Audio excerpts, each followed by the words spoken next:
যে জিলহজ মাসে একটি ঐতিহাসিক ইবাদত করা হয় যেটির নাম হজ বলে আমরা জানি। হজ কখন হয়? কেউ যদি অন্য মাসে করে তাহলে হবে? জি, জিলহজ মাস হচ্ছে ফজিলতপূর্ণ। এখান থেকে আরো স্পষ্ট হয় যে জিলহজ মাসে হজ ইসলামের একটি রুকন, এটা আদায় করা হয় এই মাসে। কোনো ব্যক্তি যদি অন্য কোনো মাসে আসে, যেরকম উমরা আমরা সব সময় করতে পারি, উমরা সারা বছরে যে কোনো সময় আমরা গিয়ে করতে পারি, তো ওই সময় গিয়ে আপনি যদি হজের যে সমস্ত আমলগুলি করতে হয় সেগুলো যদি করেন তাহলে হজ আদায় হবে? রমজান মাসে গিয়ে আপনি হজ করে ফেললেন, হজ হবে? জি না। তো হজ বিশেষ সময়ে করাটা হচ্ছে আপনার ওপর ফরজ।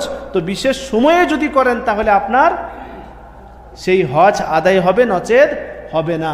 আর ওই বিশেষ সময়টি হচ্ছে জিলহজ মাস।